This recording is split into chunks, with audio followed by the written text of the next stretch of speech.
The Journal of Forgotten Sorrows. The air behind the bookshelf tasted of ozone and ancient dust, a sharp, metallic tang that set Rachel's teeth on edge.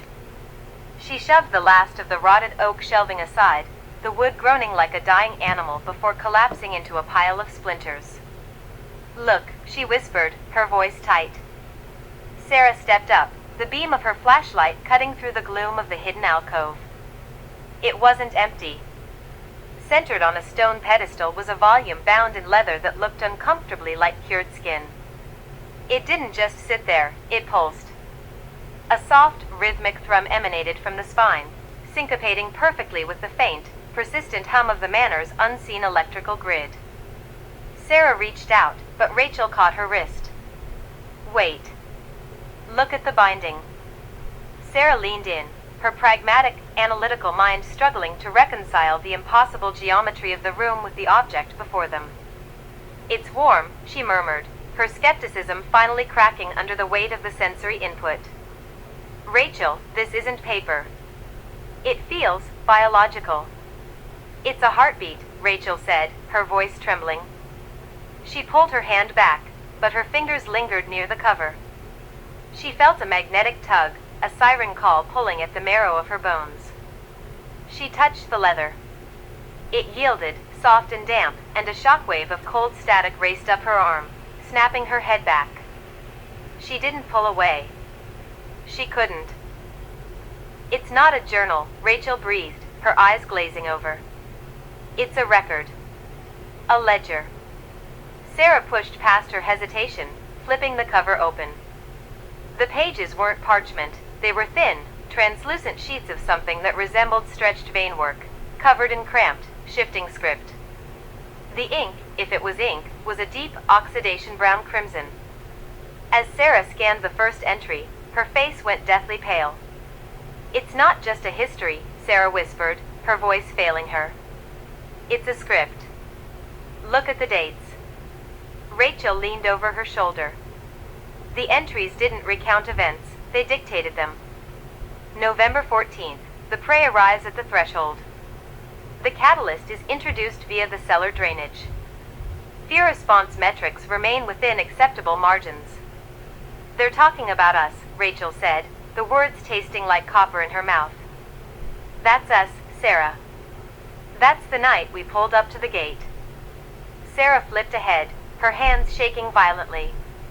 Every page detailed the manor's architectural maneuvers, the way the hallways shifted to keep them from finding the exit, the way the walls bled ambient noise to amplify their terror. It wasn't just a house. It was a machine. A sensory processing unit designed to extract the most potent form of energy possible, human despair. "It's a containment vessel," Sarah said, her voice rising in a frantic, uncharacteristic crescendo. "It's not cursed, Rachel. It's engineered.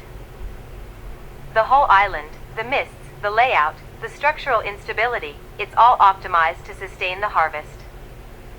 "The harvest for who?" Rachel asked, scanning a passage about the audience. "It says here the traffic is peaking. Millions of hits. They're watching us right now."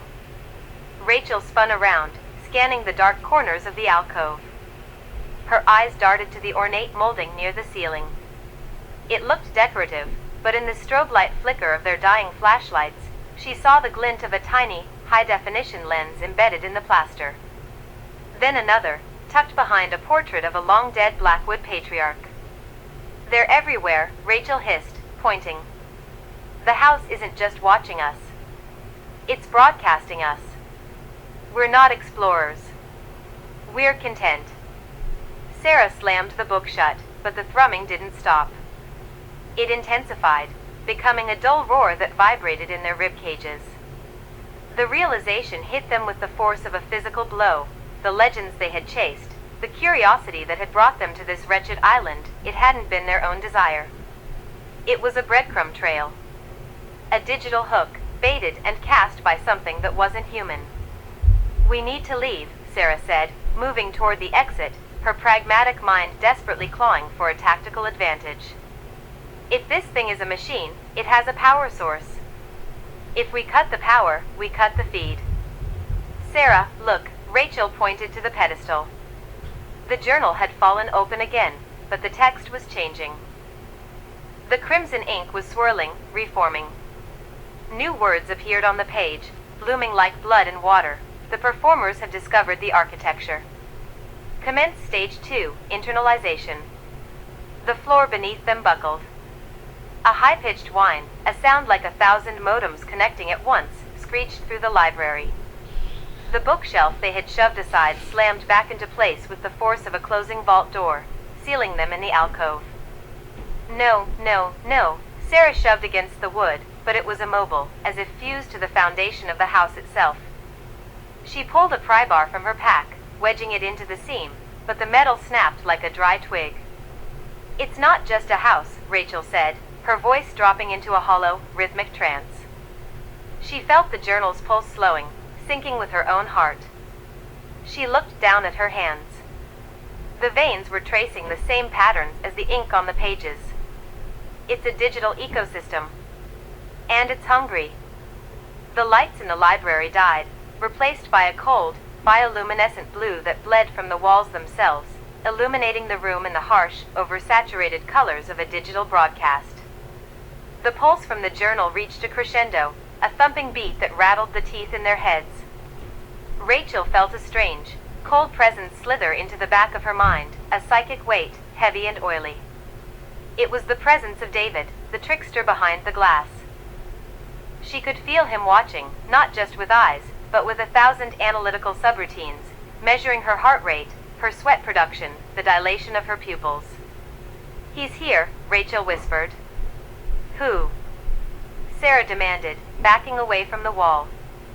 The one who set the trap. As if in response, the journal flipped to the final page. It was Blan.